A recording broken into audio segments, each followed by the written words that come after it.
A finales del siglo XVII, la vida en Nueva Inglaterra estaba dominada por comunidades puritanas profundamente religiosas, rígidas y estrictamente organizadas. En este entorno se encontraba Salem Village, un pequeño asentamiento rodeado de bosques fríos, caminos de tierra y casas austeras. Para los puritanos, cada gesto, cada palabra y cada decisión debía alinearse con la voluntad de Dios. Creían fervientemente que el mal acechaba en cada rincón y que el diablo estaba siempre buscando la manera de infiltrar su influencia en los corazones de los más vulnerables. En ese ambiente de constante vigilancia moral, cualquier comportamiento extraño podía interpretarse como una amenaza espiritual. Mucho antes de que los juicios por brujería comenzaran, Salem ya era un pueblo fracturado. Existían profundas rivalidades económicas entre familias ricas, dueñas de tierras y agricultores pobres que luchaban por sobrevivir. Además, había tensiones políticas por el control del consejo local, lo que generaba resentimientos silenciosos. Las diferencias religiosas también dividían a la población. Algunos querían una iglesia más abierta, mientras que otros exigían mantener la estricta disciplina puritana. Todo esto creó una atmósfera tensa, cargada de sospechas y resentimientos que solo necesitaban una chispa para explotar. En el centro de estas tensiones estaba el nuevo pastor, Samuel Parris, un hombre severo que exigía obediencia absoluta de su congregación.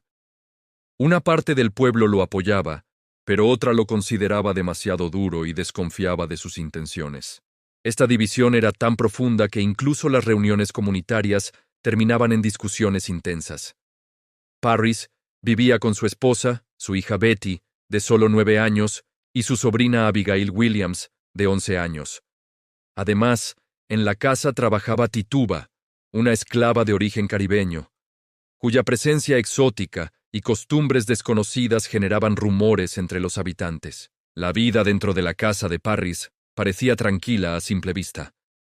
Pero las largas noches invernales, el aislamiento y la presión religiosa creaban un ambiente inquietante.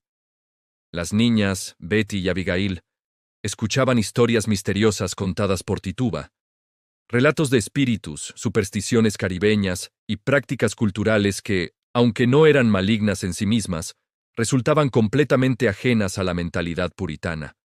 Lo que para Tituba eran simples relatos tradicionales, para las niñas se convirtieron en fascinantes puertas hacia lo desconocido. Fue en medio de ese invierno, en enero de 1692, cuando la primera señal de que algo extraño estaba ocurriendo apareció. Betty y Abigail comenzaron a comportarse de manera incomprensible. Se retorcían en el suelo, gritaban sin motivo aparente, lanzaban objetos y aseguraban que algo invisible las atacaba. Sus cuerpos parecían quedar rígidos por momentos y luego se movían de forma violenta. La familia Parris, aterrada, pidió ayuda a médicos y vecinos. Nadie encontraba explicación. El médico local afirmó que no hallaba causa física y sugirió que podría tratarse de algo sobrenatural, insinuando la posibilidad de brujería. A partir de ese momento, el miedo empezó a crecer como una sombra. Los vecinos se reunían en la casa para ver a las niñas y sus episodios cada vez más intensos. Algunas personas aseguraban que las escuchaban hablar en idiomas extraños. Otras afirmaban que habían visto sombras moverse alrededor de ellas. Nadie sabía qué creer, pero todos temían lo peor. Y en un pueblo donde el diablo era visto como una amenaza constante, la idea de brujería tomó fuerza rápidamente. Fue entonces cuando comenzaron las primeras acusaciones. Las niñas, presionadas por adultos aterrados, señalaron a 3 mujeres consideradas diferentes por la comunidad. Sarah Good, una mendiga, Sarah Osborne, una mujer que había desafiado normas religiosas, y Tituba, la esclava del pastor. El pueblo quedó en shock. 3 mujeres de distintos orígenes, todas vulnerables, ahora estaban en el centro de un torbellino que apenas comenzaba. Las acusaciones contra Sarah Good, Sarah Osborne y Tituba se propagaron por Salem Village como un incendio. En cuestión de horas, los vecinos comenzaron a murmurar, a reunirse en pequeños grupos y a discutir con miedo en los ojos. Para una comunidad puritana, la idea de que 3 supuestas brujas vivieran entre ellos no solo era alarmante, sino una amenaza directa a su fe. Muchos afirmaban que aquella situación era la prueba de que el diablo había puesto un pie en el pueblo. Con esta atmósfera de histeria, las autoridades decidieron actuar rápidamente y llamaron a los magistrados locales para interrogar a las acusadas. El primer interrogatorio se llevó a cabo en la casa de reuniones del pueblo, un lugar sencillo, pero solemne, donde los jueces ya esperaban rodeados de pobladores ansiosos. La primera en entrar fue Sarah Good, una mujer pobre que sobrevivía mendigando y que frecuentemente era rechazada por los vecinos. Su apariencia descuidada y temperamento fuerte la hacían un blanco fácil. Durante el interrogatorio, Sarah negó repetidamente cualquier pacto con el diablo, pero las niñas acusadoras presentes en la sala comenzaron a gritar y fingir convulsiones cada vez que ella hablaba. Para los puritanos, aquello era prueba suficiente de su culpa. Sarah Good intentó defenderse, señalando que alguien más podía estar causando el mal, pero sus palabras parecían inútiles frente al miedo colectivo. Luego fue el turno de Sarah Osborne, una mujer que llevaba años sin asistir a la iglesia. Algo gravísimo en una comunidad tan religiosa. Había tenido problemas legales por tierras y muchos consideraban que vivía de manera moralmente cuestionable. Aunque negaba cualquier vínculo con brujería, la mala reputación que tenía la condenaba socialmente. Sin testigos a su favor y con el pueblo entero mirándola con desprecio, Osborne quedó envuelta en un mar de sospechas del que era imposible escapar. Pero la situación tomó un giro aún más oscuro cuando llegó el momento de interrogar a Tituba. La esclava de origen caribeño era un misterio para la mayoría. Sus historias, sus cantos y sus prácticas culturales, vistas con ignorancia y prejuicio por los puritanos, la convertían en un blanco ideal. A diferencia de las otras 2 mujeres, Tituba se encontraba en una posición extremadamente vulnerable. Sabía que, como esclava, cualquier palabra falsa dicha por otros podía significar su muerte. Frente a la presión de los jueces, los gritos de las niñas y el miedo que la rodeaba, Tituba finalmente hizo algo inesperado. Confesó. Su confesión no fue simple ni breve. Tituba relató que el diablo había visitado Salem en forma de un hombre alto, vestido de negro, que la había obligado a firmar un libro misterioso. Dijo que no actuaba sola, que había otras mujeres que también habían escrito sus nombres en aquel libro. Contó que había visto criaturas extrañas, gatos gigantes y sombras que la seguían. Para muchos historiadores modernos, Tituba confesó para evitar un castigo mayor o porque fue forzada. Sin embargo, para los puritanos de Salem, cada palabra que pronunció se convirtió en combustible para el miedo. Su relato alimentó la imaginación del pueblo y confirmó sus peores temores. El mal estaba organizado y ya operaba en su comunidad. A partir de esa confesión, todo cambió. Si el diablo tenía un libro con nombres, ¿quiénes más formaban parte de aquel supuesto pacto? La idea de un grupo secreto de brujas trabajando juntas desató un pánico sin precedentes. Las niñas, al escuchar que había más cómplices, comenzaron a señalar a otros vecinos sin dudar. Mujeres, hombres e incluso adolescentes. De un momento a otro, cualquiera podía ser considerado sospechoso. Las viejas disputas, los resentimientos y los chismes se transformaron en acusaciones formales. Personas que llevaban años viviendo lado a lado comenzaron a desconfiar unos de otros. Lo que había iniciado como un caso aislado empezó a convertirse en una cadena imparable de denuncias. En cuestión de días, Salem Village dejó de ser un pueblo tranquilo para convertirse en un escenario de paranoia colectiva. Cada día llegaban nuevas acusaciones, nuevas sospechas y más personas arrestadas. Y lo que estaba por venir sería aún más oscuro. Los primeros juicios oficiales, las pruebas basadas en visiones y la llegada de autoridades externas que transformarían la histeria en una tragedia nacional. Las consecuencias de la confesión de Tituba se sintieron en Salem como un terremoto silencioso. Durante los días siguientes, el ambiente del pueblo se volvió tenso y sofocante. Los vecinos apenas se miraban entre sí. Las conversaciones se transformaron en susurros. y las iglesias comenzaron a llenarse de personas temerosas que buscaban protección divina. Cada puerta que se abría en la madrugada, cada caballo que pasaba galopando, cada grito en la distancia, despertaba el temor de que una nueva acusación estuviera por caer sobre alguien conocido. Salem Village ya no era una comunidad unida. Se había convertido en un lugar donde el miedo podía convertir cualquier roce social en una señal de brujería. Las niñas acusadoras, Betty Paris, Abigail Williams y otras que pronto se unieron a ellas, se transformaron sin querer en figuras poderosas. Cada vez que alguien era interrogado, ellas actuaban en conjunto, gritaban, señalaban rincones vacíos asegurando que veían sombras malignas, imitaban retorcimientos y afirmaban que los acusados las atacaban espiritualmente. Los adultos, aterrados e incapaces de explicar científicamente los comportamientos extraños, aceptaban estas reacciones como pruebas legítimas. Así nació lo que más adelante sería llamado spectro evidence o evidencia espectral. La creencia de que visiones, sueños o ataques invisibles eran válidos para incriminar a una persona. Con el paso de las semanas, las acusaciones crecieron tanto que la pequeña cárcel del pueblo no podía contener a todos los sospechosos. Personas que nunca habían tenido problemas con la ley, mujeres que se dedicaban al hogar, agricultores humildes e incluso figuras respetadas de la comunidad comenzaron a ser arrestadas. La histeria se alimentaba de sí misma. Cada nuevo arresto fortalecía la idea de que una red de brujas estaba infiltrada en Salem, y esta paranoia impulsaba a más personas a denunciar a sus vecinos por temor a ser acusados ellos mismos. El punto de quiebre llegó cuando los magistrados locales se encontraron abrumados. La cantidad de casos superaba su capacidad y necesitaban una estructura legal más sólida para manejar las acusaciones. Fue entonces cuando, en mayo de 1692, llegó una figura clave. El gobernador William Phips, quien decidió crear una corte especial llamada la Corte de Oyer and Terminer, encargada exclusivamente de juzgar casos de brujería. Esta decisión cambiaría el destino de muchos.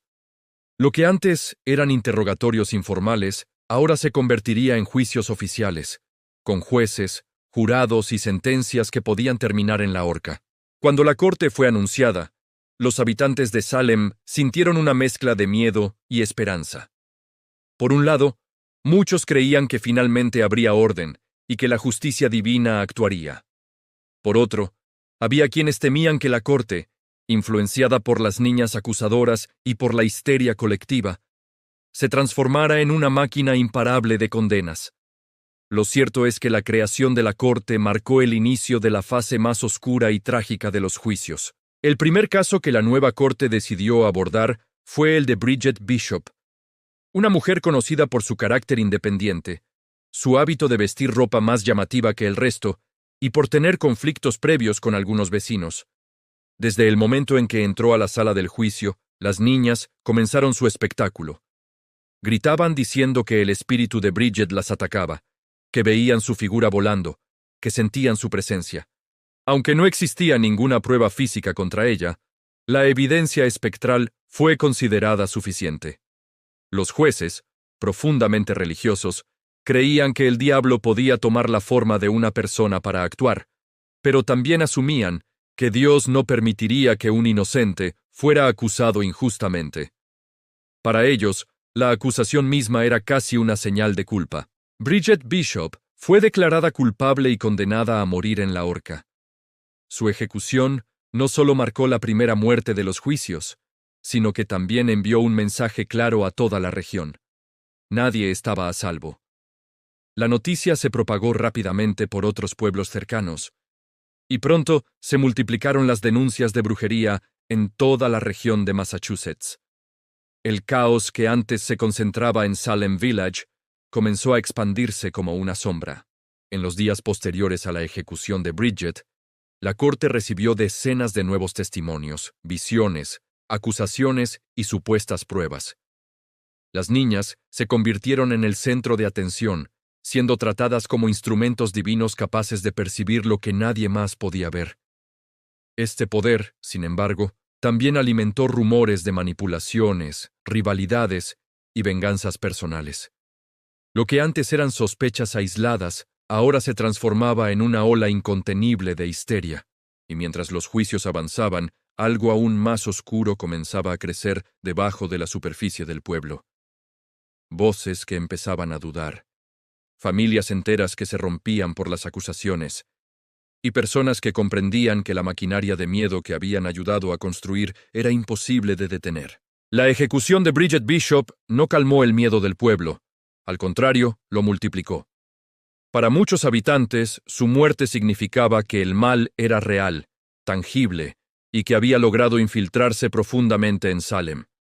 La corte, en lugar de actuar como un freno, se convirtió en un motor que aceleraba la paranoia.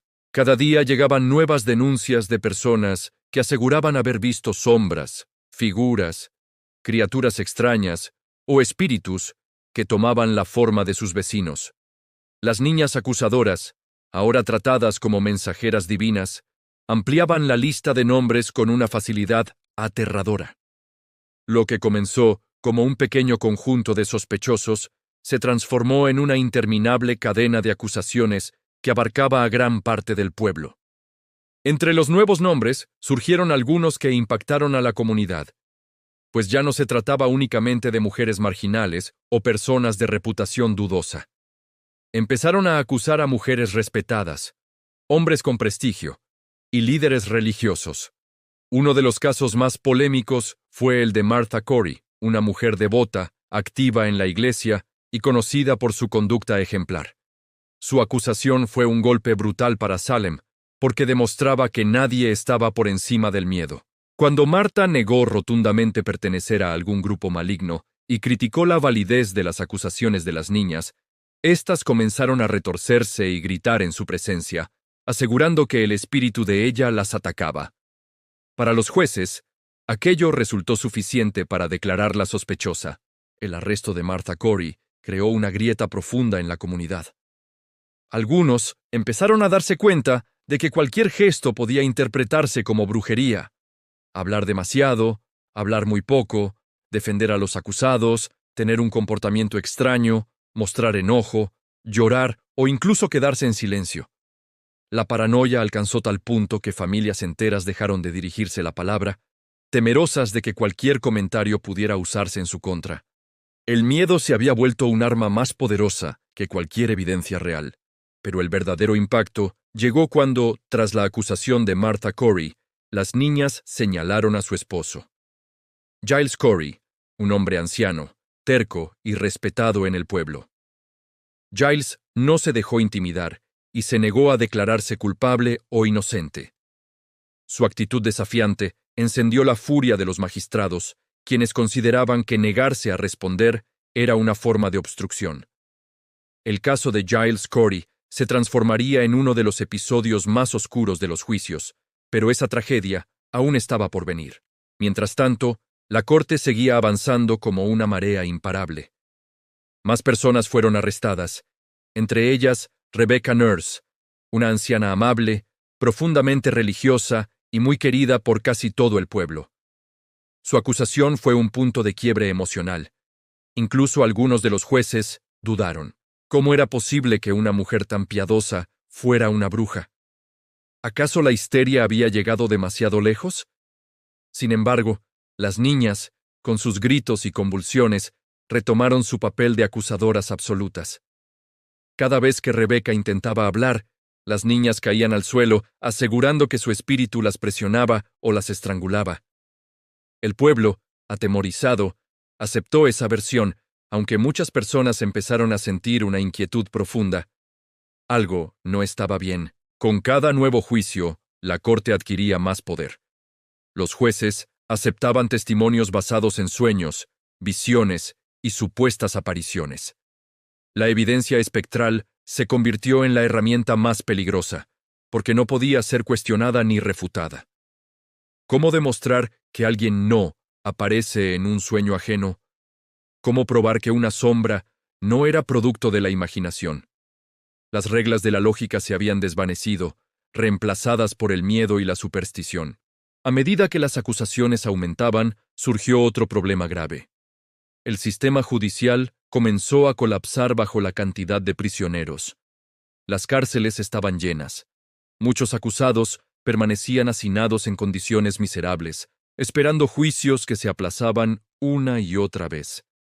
Las familias vendían sus propiedades, animales y herramientas para pagar fianzas y tarifas legales. Salem no solo estaba perdiendo su cordura, también estaba perdiendo su estabilidad económica. En medio de esta crisis, algunos habitantes empezaron a sospechar que la situación se estaba saliendo de control. Pero sus voces eran silenciadas rápidamente con nuevas acusaciones. Criticar los juicios era interpretado como defender a las brujas. Defender a los acusados era visto como complicidad. Cada duda pública podía terminar en una celda. El miedo anuló la prudencia, y el silencio se convirtió en la única forma de supervivencia. Pero lo que ocurrió en los siguientes meses mostraría el verdadero rostro de la histeria. Acusaciones contra ministros, niños y hasta personas con fuerte influencia social, junto con torturas encubiertas y decisiones judiciales cada vez más crueles.